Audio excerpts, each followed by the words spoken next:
Sesuai dengan janji saya di video sebelumnya tentang perhitungan persediaan dan beban persediaan yang diadakan melalui belanja tidak terduga atau beban luar biasa di LO. Malam ini saya akan membuat simulasi realisasi belanja tidak terduga di BUD, dan nanti akan dilakukan reklas ke Dinas Kesehatan untuk pengakuan beban persediaan obat dan persediaan obat. Jadi di sini sudah saya isi. Jadi realisasi belanja tidak terduga selama tahun 2020. Di sini simulasinya 17 miliar sekian, sama dengan beban 17 miliar. Pada saat SPP diajukan oleh Bendahara Pengeluaran di BUD, akan muncul jurnal beban pada utang beban luar biasa atau beban tidak terduga. Pada saat SPP akan muncul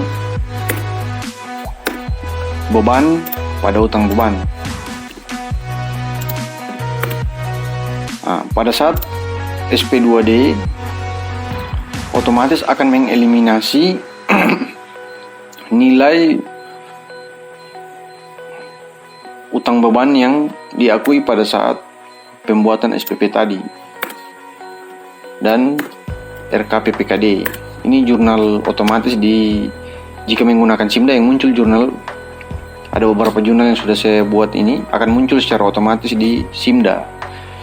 Pada saat SP2D utang beban akan tereliminasi dan RKPPKD. Secara bersamaan juga akan muncul lagi satu jurnal tambahan, RKSKPD di debit dan kas di kasda di kredit.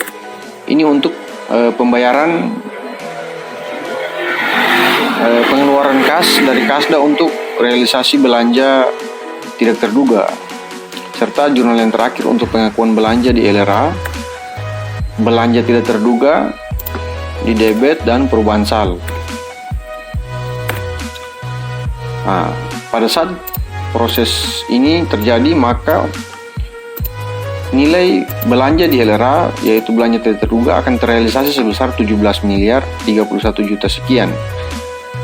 Sama juga dengan beban di laporan operasional akan mempunyai nilai yang sama. Namun di akhir 31 Desember nanti nilai ini akan terjadi selisih karena ada reklas, khususnya di beban luar biasa atau beban tidak terduga di LO akan terjadi perubahan karena ada beberapa transaksi yang berhubungan dengan pengadaan di tahun 2020 yang berhubungan dengan pandemi COVID.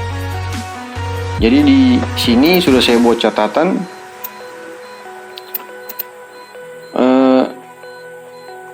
terdapat reklas dari beban tidak terduga untuk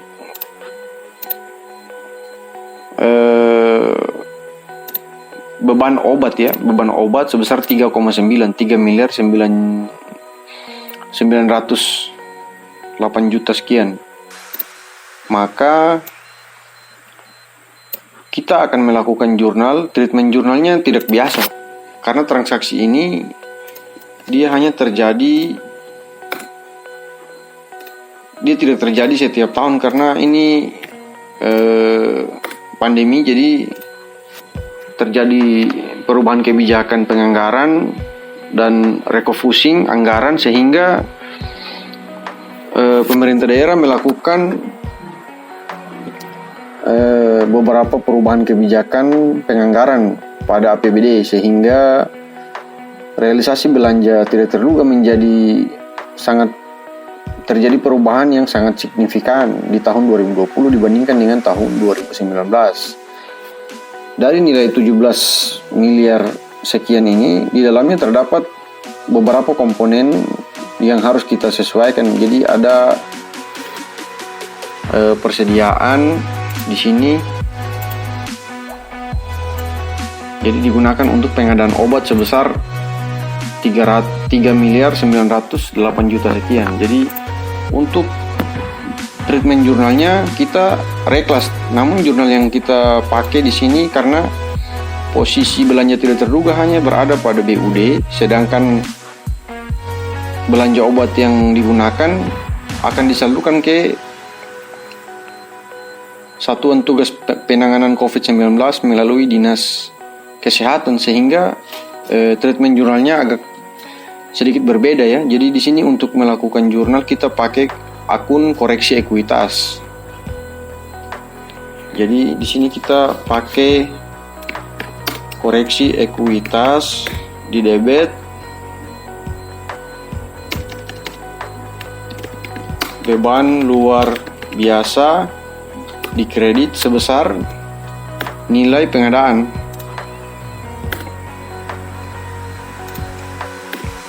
Sebesar nilai pengadaan.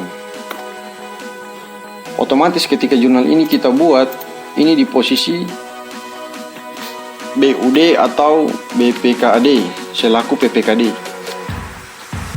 Jika kita membuat jurnal ini di BUD, maka otomatis nilai beban luar biasa sebesar 17 miliar sekian ini akan mengalami perubahan. Saya langsung simulasikan di sini. Dia akan berkurang sebesar 3,9 miliar.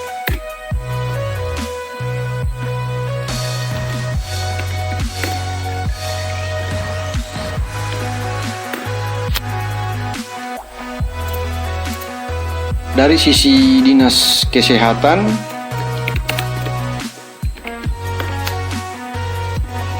PPKSKPD akan mencatat beban persediaan obat dan koreksi ekuitas sebesar nilai yang sama, 3,8.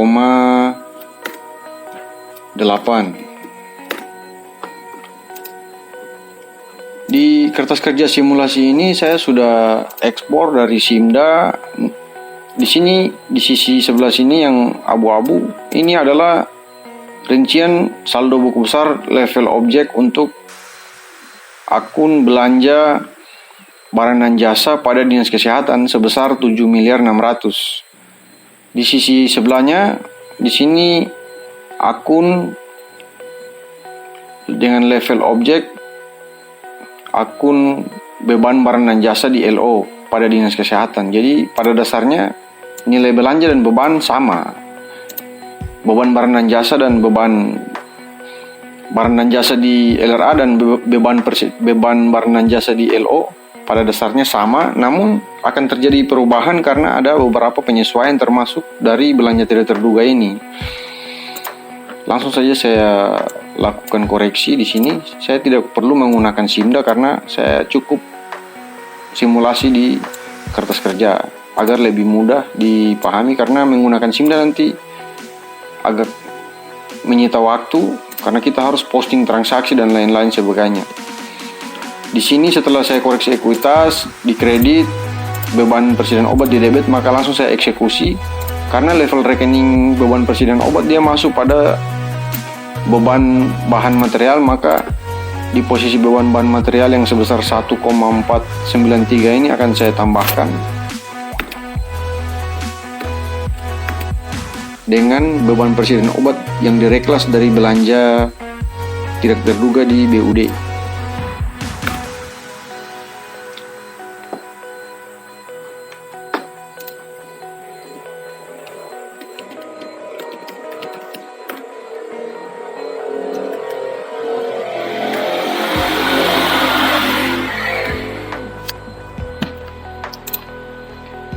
Nah, ini kita sudah akui bebannya. Pada saat 31 Desember, stock of name dilakukan oleh inspektorat, diketahui bahwa sisa persediaan obat yang berasal dari belanja tidak terduga yang dilakukan reklasifikasi dari BUD yang sebesar 3,9, terdapat sisa persediaan obat pada tempat karantina dan Satuan Tugas Pencegahan COVID. Jadi sisa persediaan obat sebesar 896 juta sekian. Maka dengan pendekatan pencatatan persediaan yang kita pakai, kita akan mencatat di posisi dinas kesehatan sebesar nilai yang tersisa. Jadi di sini saya langsung jurnal persediaan di debit, persediaan obat, dan beban persediaan obat di kredit sebesar nilai 896.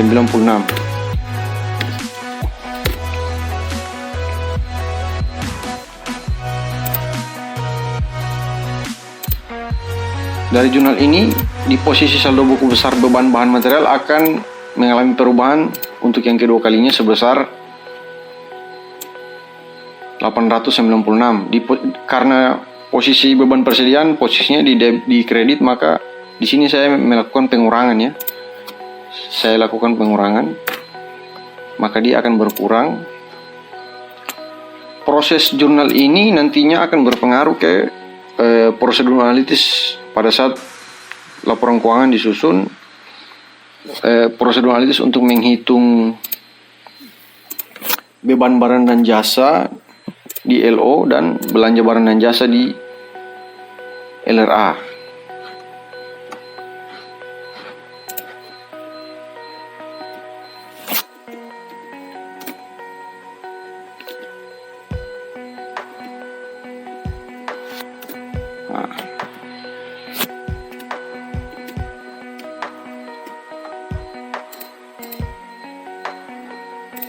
Di sini sudah saya pasang keterangan beban barang dan jasa sama dengan belanja ditambah utang dikurangi utang tahun lalu.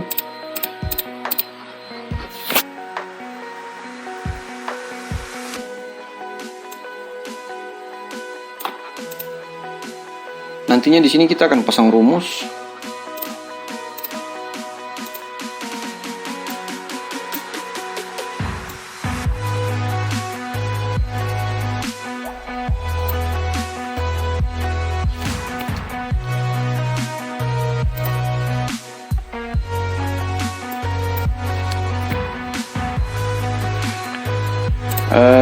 Ini juga selain ini ada untuk menghitung beban persediaan. Biasanya beban persediaan kita harus menghitung. Jadi di video saya sebelumnya saya pernah membuat simulasi tentang bagaimana menghitung beban persediaan. Jadi untuk menghitung beban persediaan silakan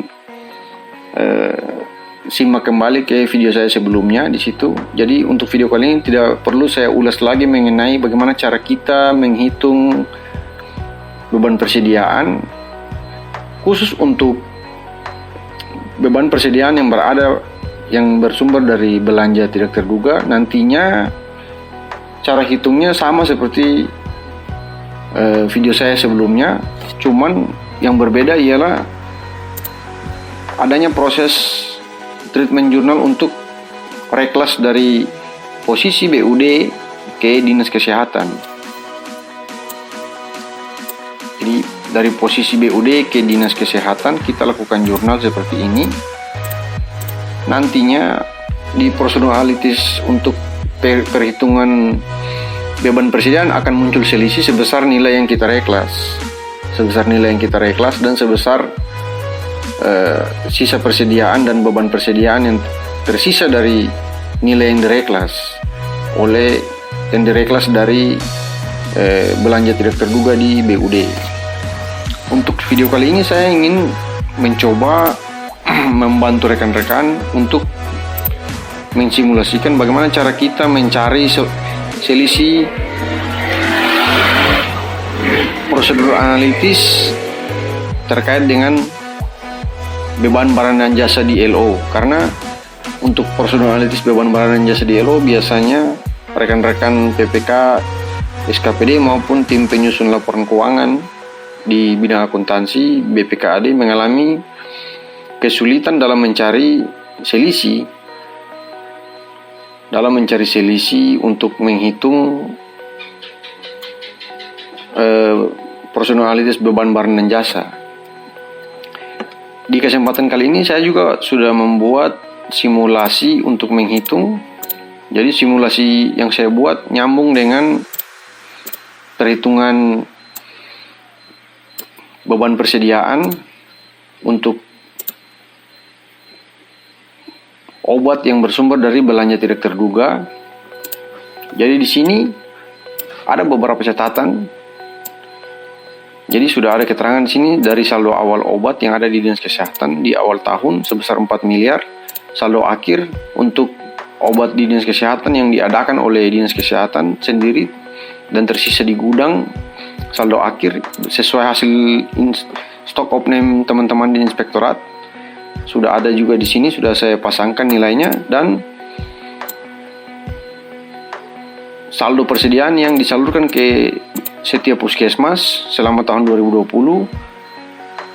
serta persediaan yang berasal dari belanja tidak terduga di BUD.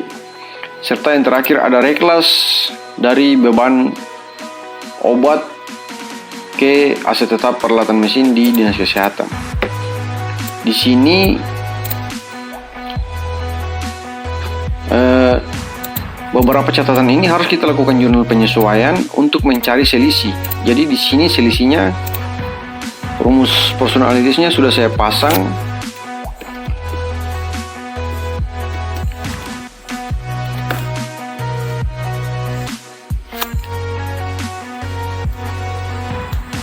Di sini beban barang dan jasa,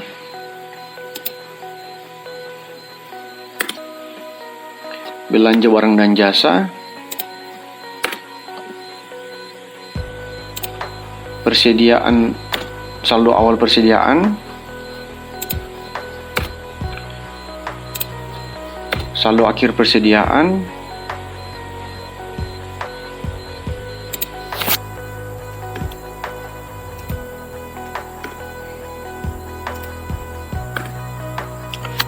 di sini muncul selisih sebesar 3 miliar 900. Bagaimana cara kita mencari rincian dari selisih ini? Pada dasarnya, untuk prosedur analitis perhitungan beban barang dan jasa di LO tidak harus nol, teman-teman. Jadi selalu pasti ada selisih. Selisih ini biasanya disebabkan oleh reklas dari aset tetap maupun sebaliknya dari beban ke aset tetap, terus reklas juga dari beban persediaan ke persediaan untuk pengakuan persediaan, baik untuk persediaan awal tahun maupun persediaan akhir tahun, akan mempengaruhi rumus PA ini. Jadi pasti muncul selisih, tidak mungkin tidak muncul selisih. Jadi pihak auditor selalu meminta rincian dari selisih ini. Sebisa mungkin kita bisa menjelaskan serinci-rincinya pada catatan atas laporan keuangan, khususnya pada pos beban barang dan jasa di LO. Jadi untuk mencari selisih ini, pertama kita harus melakukan jurnal. Jadi di sini jurnal. Di sini posisi belanja dan beban sudah tidak sama. Awalnya sama, namun setelah saya lakukan jurnal reklas, maka posisinya sudah tidak sama. Selain jurnal reklas ini, saya harus menjurnal lagi beberapa catatan yang sudah saya pasang. Jadi di sini ada untuk saldo awal persediaan. Saya pakai metode pendekatan beban di awal tahun, sehingga jurnal yang saya harus pakai ialah beban. Saya copy dari sini aja, beban persediaan obat dan kreditnya ialah persediaan obat.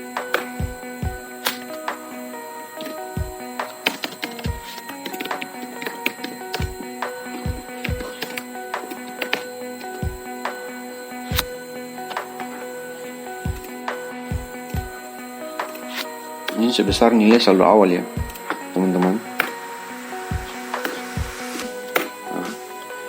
Langsung saya eksekusi di saldo buku besar. Karena posisi beban di debit, maka saya akan menambah. Di sini di posisi beban bahan material. Beban persediaan obat terdapat pada beban bahan material.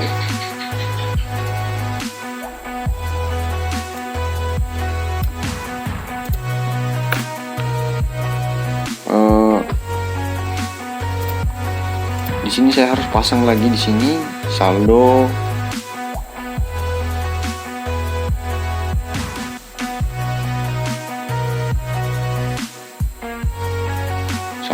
akhir persediaan ya.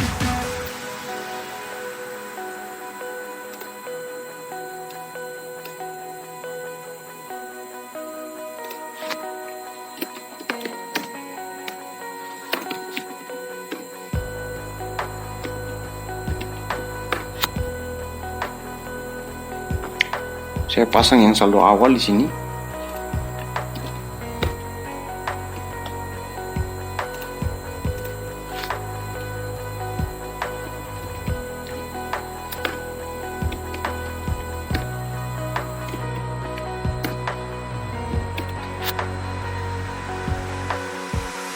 Di sini rumus untuk menghitung PA akan saya pasang saldo akhir persediaan, saldo persediaan tahun berjalan ini adalah saldo akhir. Jadi saya ambil dari sini, saya asumsikan nilai ini nilai awal tahun yang belum mengalami perubahan.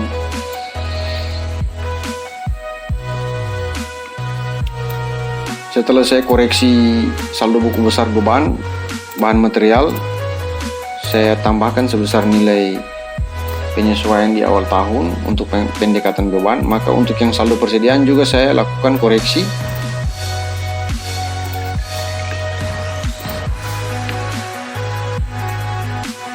Karena dia di kredit maka saya kurangkan. Di sini dia langsung nihil ya, 0, karena dia dikurangi sejumlah nilai yang sama. Jurnal yang kedua, pengakuan saldo akhir obat di gudang. Ini saldo akhir yang murni diadakan oleh Dinas Kesehatan, teman-teman. Jadi di sini ini jurnal yang pertama, beban persediaan obat di debit, persediaan obat di kredit. Jurnal yang kedua saya balik,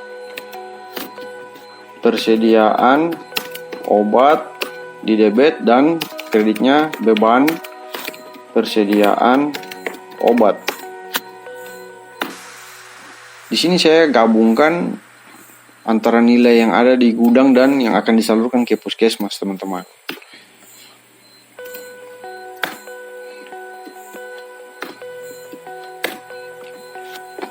Langsung saya koreksi. Di posisi beban persediaan obat akan saya kurangkan karena dia ada di kredit.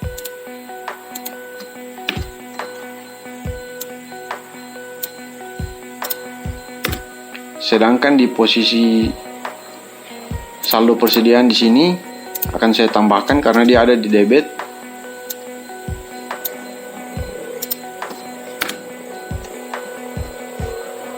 Sehingga saldo akhir persediaan sebesar 4,3 ya.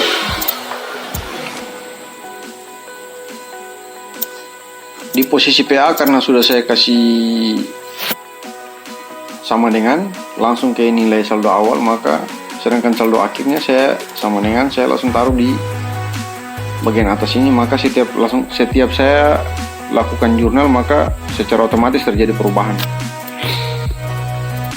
Yang ketiga,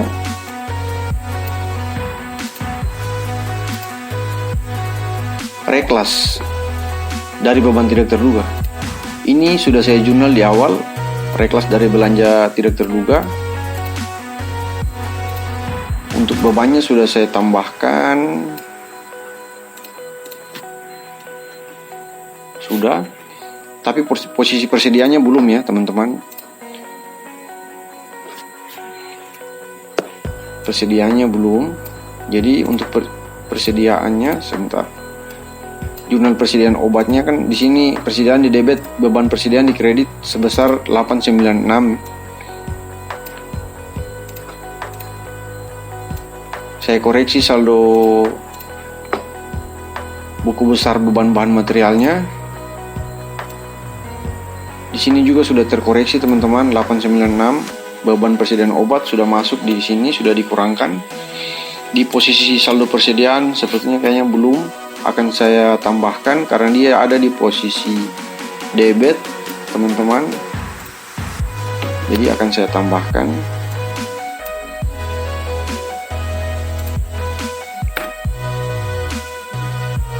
saldo akhir persediaan menjadi 5,2 ya, 5.286. Di sini selisih yang muncul dari PA sebesar 3,9.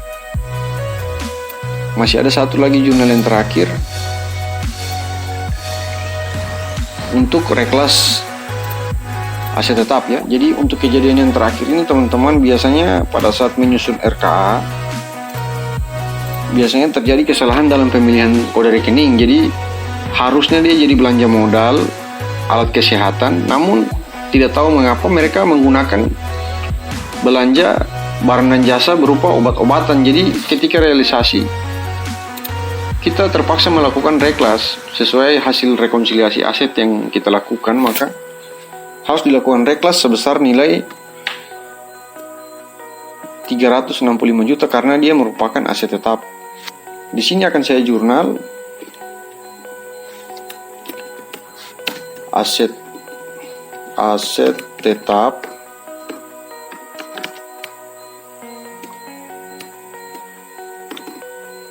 ini karena simulasi saya pakai aja aset tetap.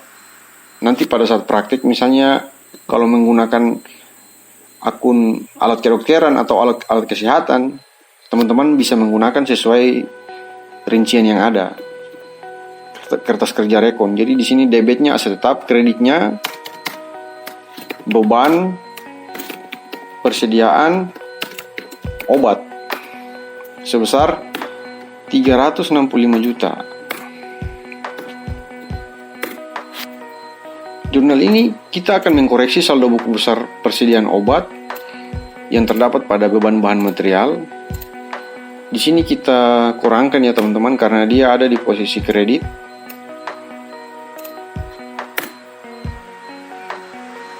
Kita lihat PA-nya. Di sini PA-nya selisihnya semakin jauh, 3,5.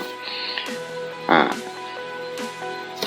sekarang kita akan membuat rincian selisih dari 3,5 ini teman-teman.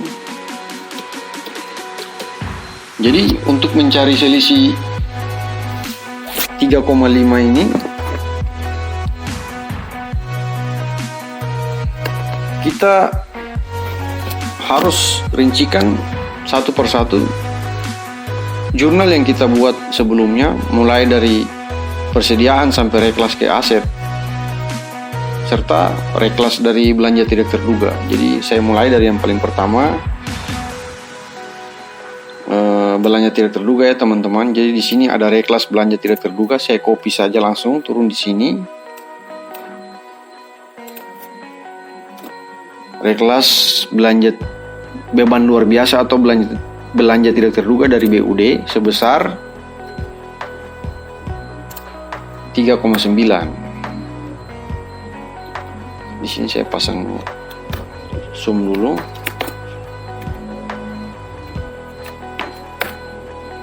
Di sini selisih.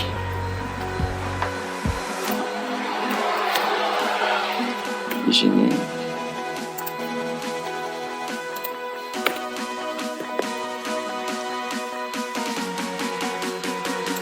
yang berikutnya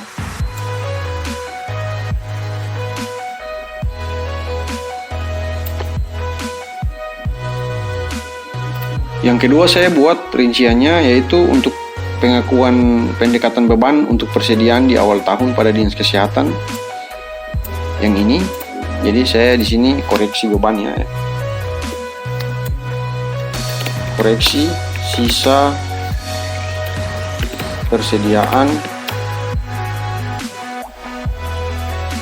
koreksi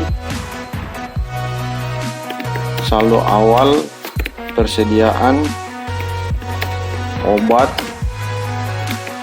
tahun 2020 sebesar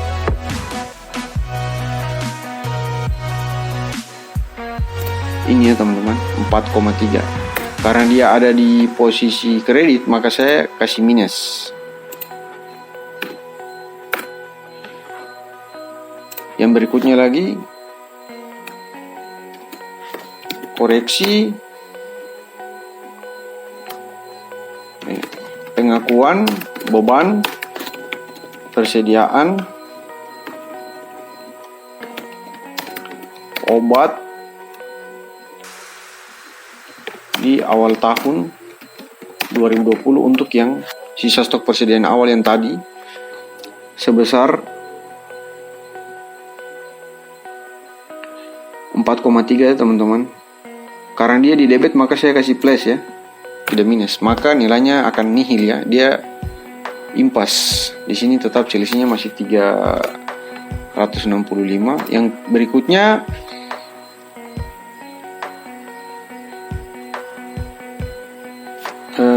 pengakuan beban persediaan obat di akhir tahun 2020. Ini untuk keterangan saya hanya buat simulasi, jadi untuk teman-teman yang sedang melakukan koreksi nanti bisa menyesuaikan dengan redaksinya, keterangannya yang lebih pas. Karena ini untuk kepentingan bagaimana saya mencari selisih, jadi saya tidak perlu menggunakan rincian yang lebih detail ya teman-teman. Jadi di sini saya langsung aja pakai pengakuan beban persediaan obat di akhir tahun 2020. Untuk pengakuan bebannya untuk di sini 4,3. Karena bebannya di kredit, saya kasih minus teman-teman.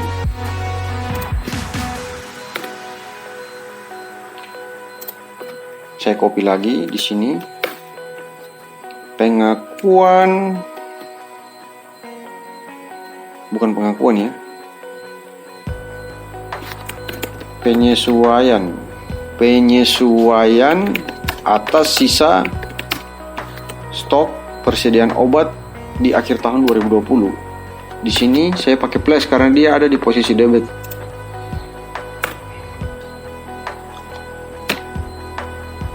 Yang terakhir, reckless aset tetap. Di sini saya copy saja dari atas. Karena posisi beban di kredit maka saya kasih minus teman-teman.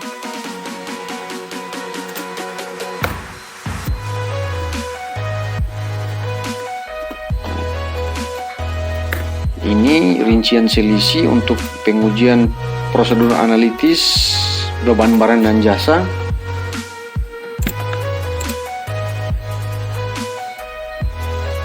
Jika teman-teman masih ingin berdiskusi tentang masalah jurnal, bisa silakan tulis di kolom komentar.